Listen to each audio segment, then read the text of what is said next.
만유 인력을 발견한 사람은 아이작 뉴턴 경입니다. 그는 갈릴레오가 사망하던 해에 영국에서 태어났습니다. 전해지는 이야기에 따르면 어느 날 과수원에서 쉬고 있던 뉴턴은 나무에서 사과가 떨어지는 것을 보게 됩니다.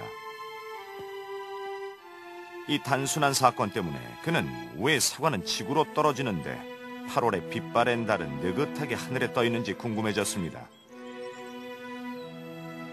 그것은 깨달음의 순간이었죠. 그는 사과나 달에 똑같은 중력이 작용하고 있다는 것을 깨달았습니다.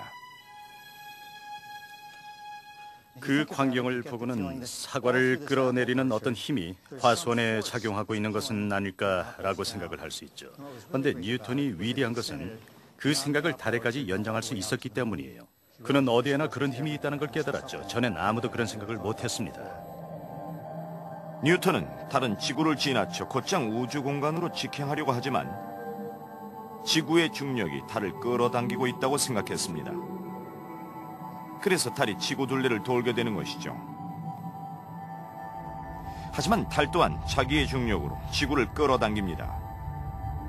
뉴턴은 이른바 만유 인력의 법칙을 발견한 것이었습니다.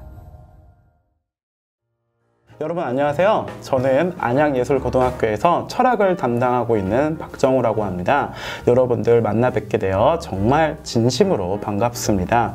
저희 안양예술고등학교는 예술고등학교 중에서 유일하게 철학을 교육하고 있는 학교입니다. 그렇기 때문에 여러분들 충분히 자부심을 가지셔도 된다고 생각합니다.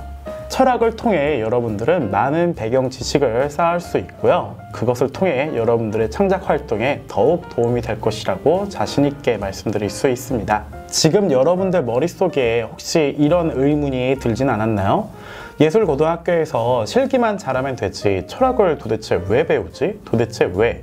여러분들 머릿속에 그 생각이 들었다면 여러분들은 이미 벌써 철학에 한 발자국 더 들어오신 겁니다. 이 뭔 소리야?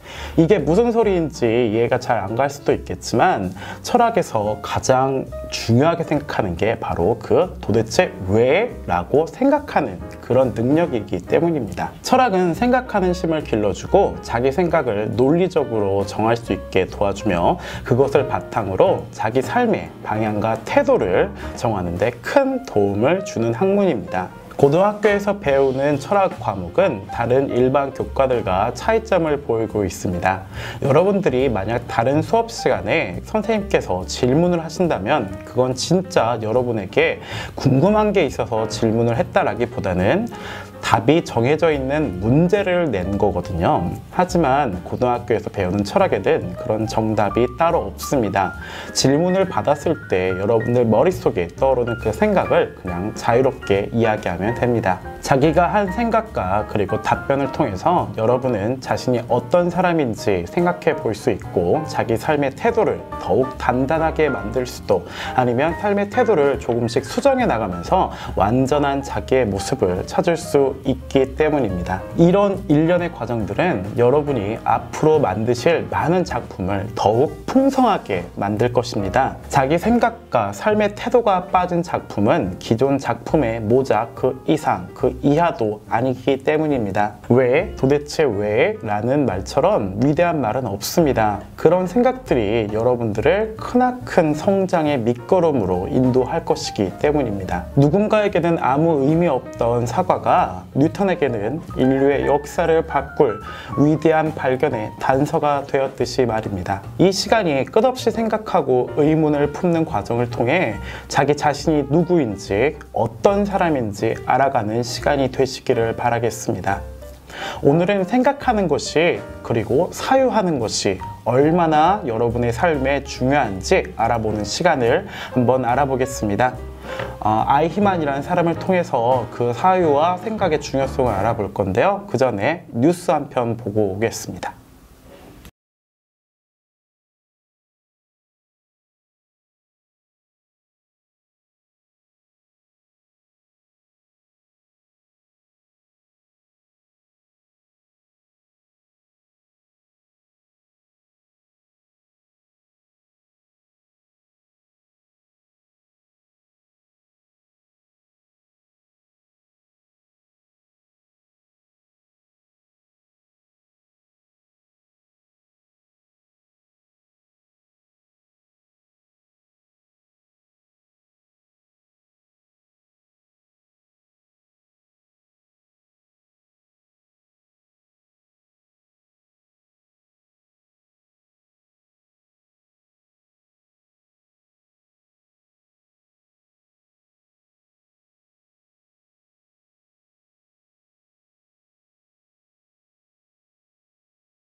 뉴스 잘 보셨나요? 이 뉴스는 1960년 전 세계로 송출된 독일의 2차 세계대전 전쟁 범죄자 아이히만의 재판을 다루고 있습니다. 아까도 말씀드렸듯이 오늘은 생각하는 게 얼마나 중요한 능력인지에 대해서 알아볼 겁니다. 바로 아이히만이라는 사람을 통해서 말이죠.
Judge Landau, how did you survive through all this? The witness. We were driven. We were already undressed. The clothes were removed, taken away. Our father did not want to undress. He remained in his underwear. We were driven up to the Milton, I need to stop. Yakov, are you okay? I cannot breathe. Yakov? Yakov? Leo, Yakov's in trouble. I need to go get him out. Our father was beaten. Yakov, stay with the camera. Milton's on his way. I am not so good, Leo. He wanted to keep his underclothes. And he was shocked. Camera 4 ready. With my own eyes. Let's go close on Eichmann. No, not the witness. Shall I shoot first? Eichmann. We were already facing the graves. I felt him take the child from my arms. The child cried out and was shocked. Get close on his eyes. And then he aimed at Look, you just sit there and watch this. He held onto my hair and turned my head around. Do something.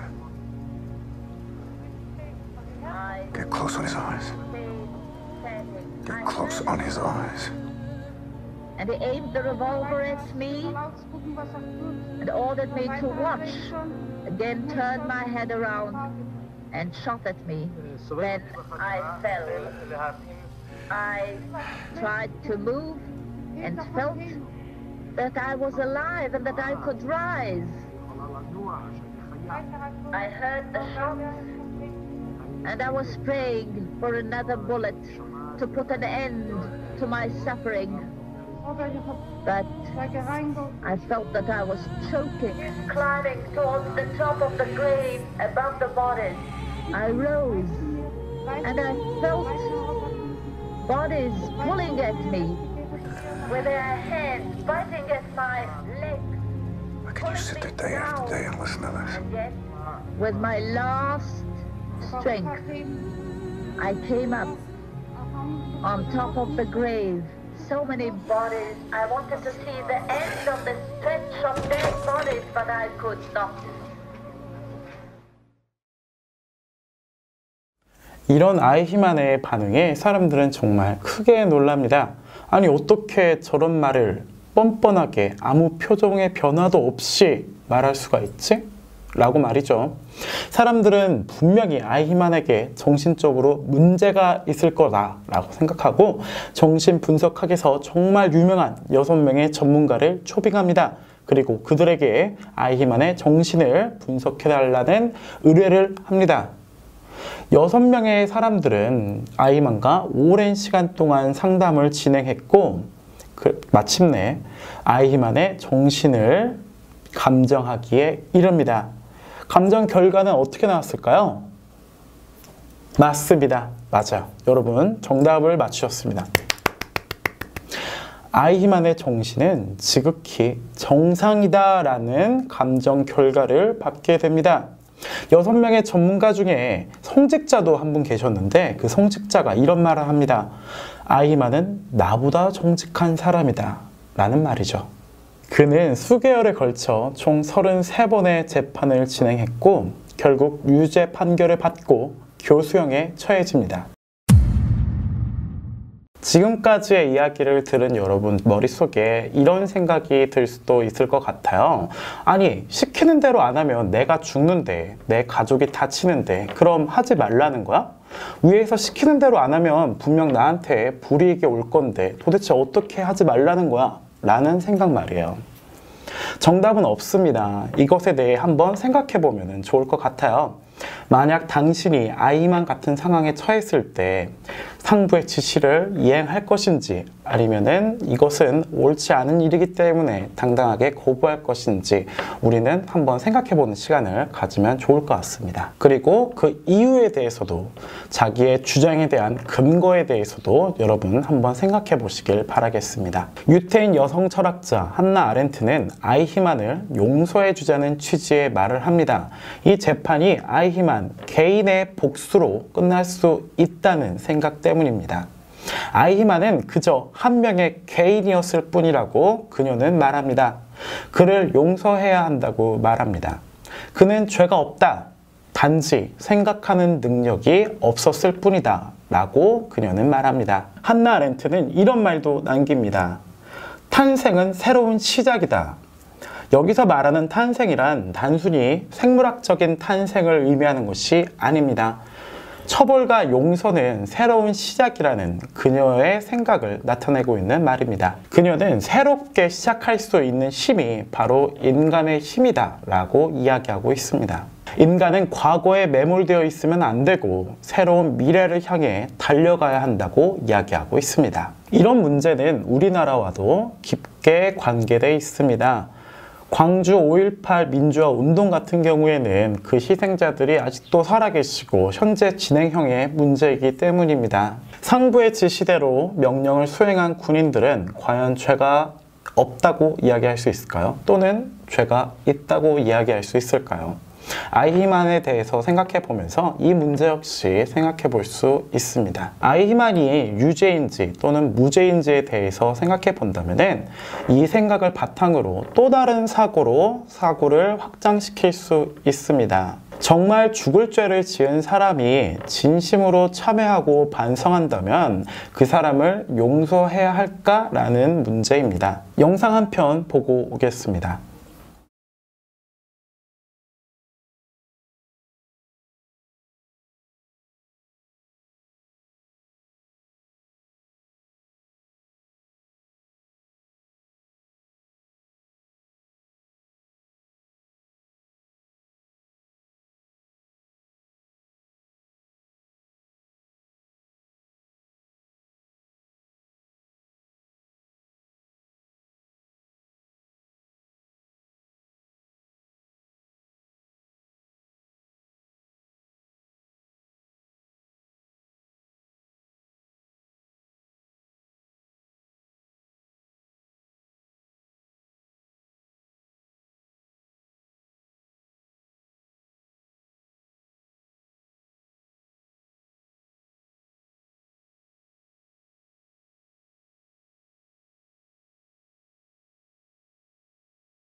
지금 보신 영상은 모든 용서는 아름다운가 라는 책의 내용입니다. 이 책은 저자 시몬 바젠탈의 실제 경험을 바탕으로 쓰여진 수기입니다. 저자 시몬 비젠탈은 세계 2차 대전 동안 악명 높은 수용소에서 혹독한 강제노동과 굶주림에 고통받습니다.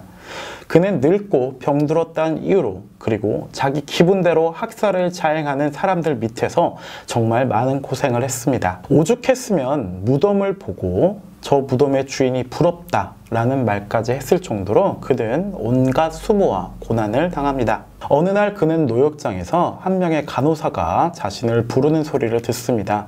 황급히 그녀에게 간 우리 저자는 이런 이야기를 듣는데 어떤 젊은 군인이 당신을 찾는다는 이야기였습니다. 간호사의 손에 이끌려 병실에 찾아간 비젠탈은 한 명의 군인을 발견하게 됩니다. 그 군인은 온몸에 붕대를 감싸고 있었습니다. 큰 부상을 입었다는 얘기죠.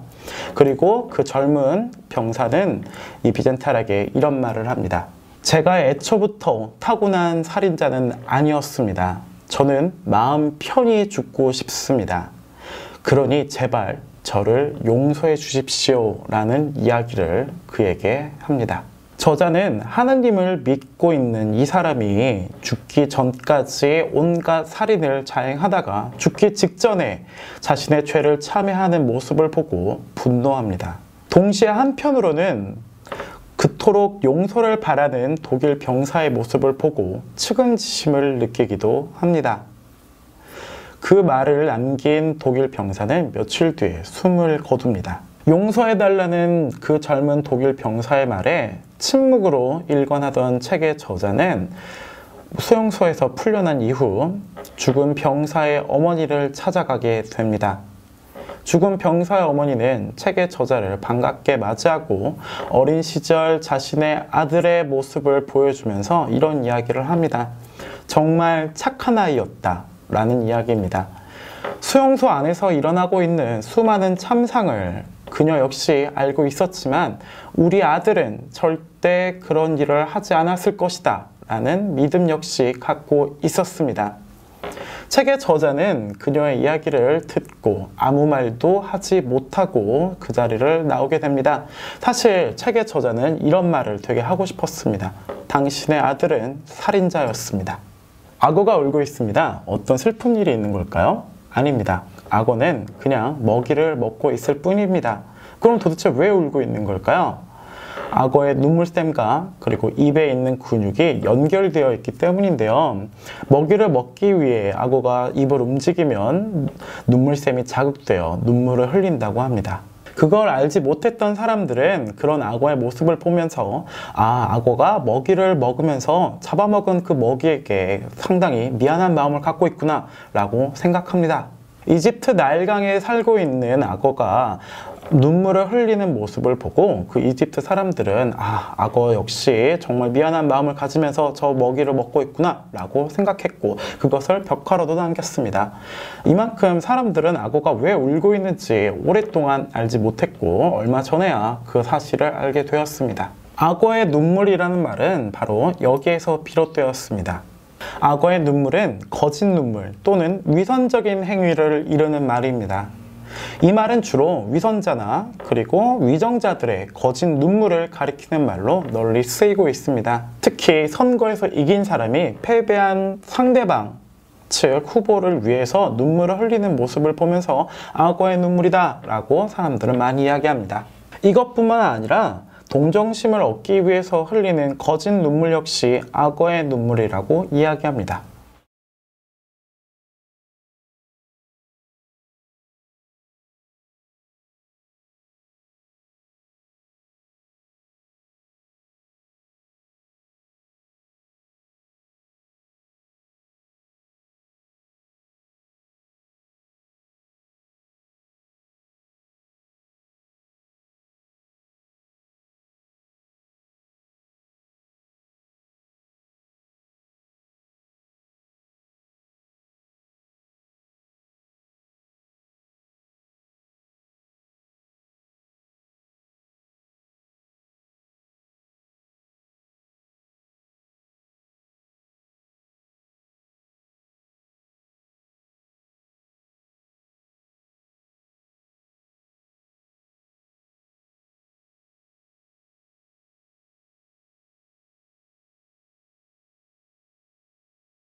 자신의 죄를 후회하고 반성하는 그 독일 병사의 눈물, 그리고 악어의 눈물, 그리고 영상에서 보여드린 94세 전범자 역시 모두 반성하고 참회의 눈물을 흘립니다. 자, 이 눈물들은 공통점이 있을 수도 또는 완전히 다른 눈물일 수도 있습니다. 여러분들은 어떻게 생각하시나요? 우리는 앞선 이야기를 통해서 몇 가지 생각을 할 수 있습니다. 저 독일 병사의 참회는 자신의 죄를 덜어내기 위한 이기적인 행동일까? 기독교인이었던 그 독일 병사는 죽고 나서 하나님에게 벌을 받을까봐 무서워 반성을 한 것은 아닐까? 누구나 실수를 한다. 그렇다면 그 실수를 한 번쯤은 눈 감아줄 수 있지 않을까? 그렇다면 실수와 잘못의 경계는 도대체 어디까지일까? 범죄의 반복을 피하기 위해서라도 범죄자의 반성을 차치하고 벌은 벌대로 내려야 하지 않을까? 만약 그렇다면 처벌을 했던 그 수많은 범죄들은 왜 또다시 반복되고 있을까? 등등의 생각 말입니다. 한 가지 확실한 건 용서를 받고 싶다면 용서의 조건을 갖추어야 한다는 것일 겁니다. 여러분들은 어떻게 생각하시나요? 죄를 지은 사람이 진심으로 반성한다면 그를 용서해야 할까요? 아니면 사회적으로 본보기를 보여주기 위해서라도 그를 처벌해야 할까요? 아니면 그들의 참회를 믿을 수 없는 거짓 행위라고 생각하시나요? 자기의 생각을 한번 글로 정리해보는 시간을 갖도록 하겠습니다. 오늘 수업은 여기까지입니다. 중국의 철학자 공자는 이런 말을 했습니다. 시를 읽음으로써 바른 마음이 일어나고 예의를 지킴으로써 몸을 수행하고 음악을 들음으로써 인격을 완성한다 라는 말입니다. 자, 오늘 수업은 여기까지고요. 우리 다음 시간에 뵙도록 하겠습니다. 감사합니다.